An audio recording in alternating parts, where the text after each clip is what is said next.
Today I thought we would do something which is a little bit different, a little bit fun, which is taking a look at something that's going on the ValoComp Reddit, and that is this bracket of tournament winners. So the idea here is pretty simple. These are all of the tournament winners throughout Valorant's history of international events, and basically, you have a bracket. If these teams came up against each other, who do you think would win?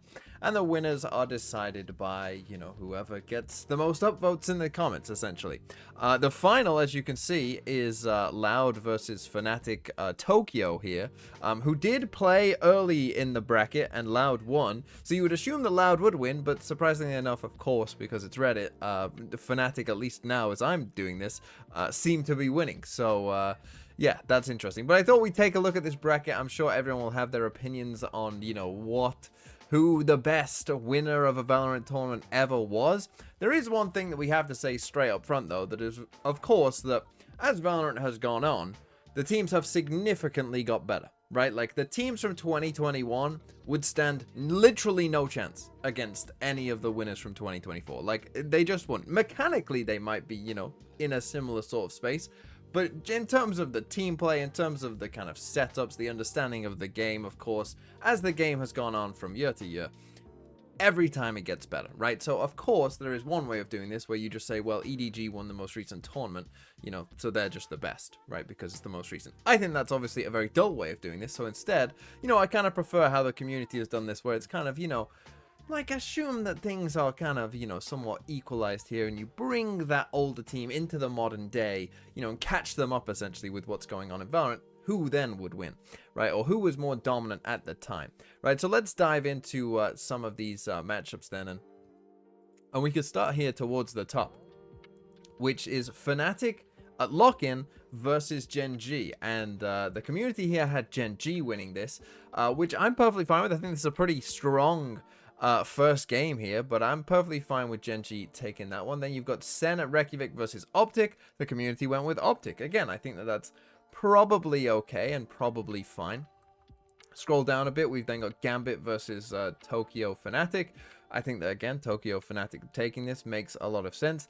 You then got Sen Madrid versus FPX. Now, here's one thing I will say about FPX, because I do think in this whole tournament, FPX might have been slightly underrated, okay? I think it's important to understand that FPX, I think the one thing that really goes against them is that they never had another tournament run where, they went super, super deep, right? Got to a grand final or something, or obviously won another tournament. That didn't happen for FPX, where they were in another final. And so I feel like people maybe think that, oh, maybe it was a bit of a fluke, right? But I do just want to say that I personally believe had FPX gone to the first Masters Reykjavik, which they couldn't because, things were kicking off in the world at that time. And so they couldn't go. But I think if they did go, they would have been very likely. I mean, they definitely would have finished in the top 3. I think they probably would have got to a final, personally. And I know that's a very bold claim because both Loud and Optic, of course, at Masters Reykjavik are seen as very good teams. But I do think the FPX were right there with them. I could have done that had they have gone, which unfortunately they didn't, which I think has led to them being slightly underrated. But Sen Madrid, also a good team, right? I don't want to take away, too much from them and anger the Sen fans straight away. I don't mind Sen beating FPX here. I think that's fine. But I do think that, FPX maybe was slightly underrated. So then we have some of the second matchups. We've got Ascend versus Gen G, which, look, even though, Ascend has been an esports org, that has given me money over these years, I still, I'm perfectly happy to have Gen G win this one. You've got Optic versus EDG, and this one I think is pretty tough. Obviously, you got the most recent champ winner versus Optic. Again, to me, that's a close call, right? Ooh, that's a close one. I think giving it to Optic, okay. I'm not again against that too much. Then you've got Loud versus Tokyo Fnatic, which, as we know, ends up being the grand final here. And I was honest, this is probably to me the most surprising, right? And as I say, at the moment, as I'm recording this, Fnatic are currently winning what is essentially this rematch, according to the people right now. I'm honestly shocked that Loud won this first one, right? Because I would have had Tokyo Fnatic as kind of the clear favorite to win this whole tournament. Just because obviously that they were the only team to win back-to-back tournaments was a real, it's a real stamp of like, we definitely are the best team in the world at this time. There isn't really a question. And even the way that, they went through the first half of that season, obviously winning lock-in, didn't drop a map until they, in the final versus Loud, then basically stormed through all of EMEA until that grand final versus Liquid, which is a game that didn't really count for anything anyway. And then they come into Tokyo and pretty much stomp everyone apart from the one game, the upper final versus EG. Not the grand final versus EG, that was a 3-0. It was still close at times, but clearly Fnatic with a better team. Really, only that upper final was a kind of game where you saw Fnatic losing. And to me, Fnatic Tokyo is just like, it just felt inevitable that they were going to win. That, I think, is the thing for me of why I personally would have had them winning this matchup versus Loud. Obviously, we will probably see them win this whole thing anyway. But let's carry on. We've then got Sen Madrid versus EG. And the people went with EG. I think that this is, perfectly fine. Interestingly enough, and you would assume, right, this is on the Valocomp Reddit, you would assume probably a slight NA bias. Or I assume that most people on the subreddit are from North America. So I would have thought that the North American teams, would have been doing fairly well. Obviously, this is two North American teams playing against each other here. But EG, I'm surprised. You're seeing some X's here for EG. I was surprised they didn't do better, honestly. I feel like that EG team was very good. But they did beat Sen Madrid here. We'll come down to the lower bracket now. You've got Gambit versus EDG. And again, I feel like particularly the 2021 teams, particularly Gambit and Ascend, probably a lot of people either don't remember what they did, just, so long ago. Some people weren't even watching, and those who were watching maybe can't fully remember. I personally think that this is Gambit being underrated, right? Again, obviously 2024 EDG, if they actually played the people of 2021 Gambit, EDG would win. But again, if you brought Gambit into the modern day, you have to understand how good Gambit were. Gambit were really, really good. And I would say, honestly, in terms of teams feeling inevitable that it was going to be them that won, I think at that time, Gambit is probably only matched by Fnatic at Tokyo. Like, legit. I think they've kind of been robbed here, Gambit.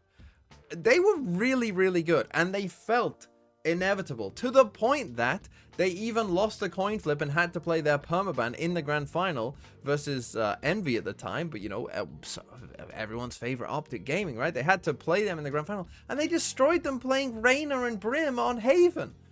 Like, they were way better than most other teams at that time. So, I think personally they've been robbed here. I think I would take them over EDG in this tournament, and I would have them probably going pretty deep. You then got FPX beating Ascend. Okay, that one, I've already talked about FPX being kind of underrated, so I don't mind that one so much. That's fine. And then down here, you've got Fnatic Lock-In versus Sen Madrid. And yeah, Fnatic Lock-In weren't as good as Fnatic Tokyo, in my opinion, or at least they had shown a kind of level of dominance throughout. So I'm not too mad at this one. Again, I think you could make an argument for Fnatic Lock-In here to beat Sen Madrid, but I'm not, it's not a crazy decision by the community, I think. And then you got Sen Reykjavik being beat here by Fnatic at Tokyo, which I think is absolutely fine. Of course, when it comes to Sen Reykjavik, you do have to consider, like, whilst they did obviously go on an undefeated run, right? Like, this is the argument that you would make for Sen Reykjavik, is that they didn't lose a map. They're the only team to have not lost a map, at an international event and win it.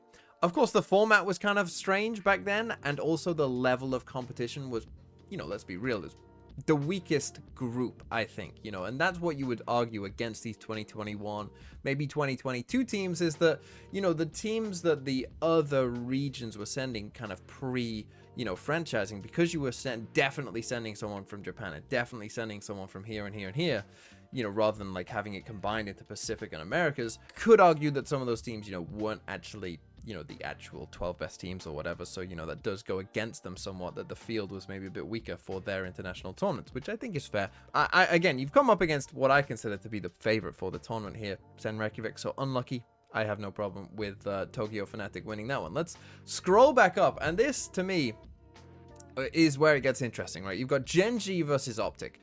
I'm honestly surprised. Again, I would assume it's a kind of recency bias versus NA bias here on the Valorant subreddit, right? Like, do you want to go Gen G or Optic? I'm actually kind of surprised that people went Gen G here. Not because I don't think it's close. In my mind, this is very, very close. I just would have thought that people would have gone for Optic. To me, this is close. I think I might slightly go Optic, though, as well. So I was a bit surprised by this one. Then you've got Loud versus EG. And again, another one that I was personally surprised by. I thought EG would have made, like, the final, honestly. I really thought, like, EG were very, very good, right? So I'm personally a bit surprised. Not that Loud, you know, weren't worthy champs winners and all that. But I again, was a bit surprised. I probably would go EG in this matchup for me. Then you've got EDG versus FPX. I mean, to me, this would be Gambit versus FPX, and I probably would have Gambit winning here as well. But EDG versus FPX, again, not too... I've talked about FPX being maybe slightly underrated. I'm not too mad at this. And then you've got Sen Madrid versus Fnatic Tokyo. As I've said, Fnatic Tokyo, I think, are just extremely good. So no problem with that one for me. Then you got Loud versus Gen G. So Loud champs winners versus Gen G. And this one, yeah, again, I think is fine.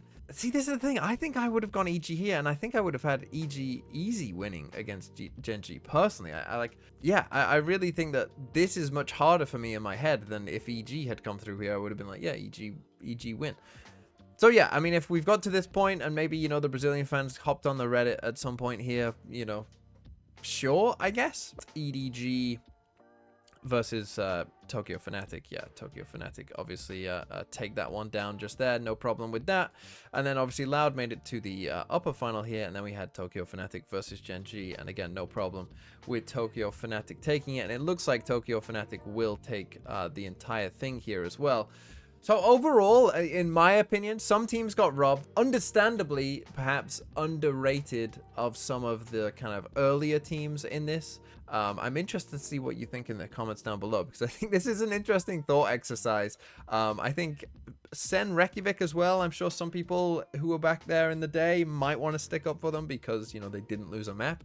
Personally, I probably would have Tokyo Fnatic winning.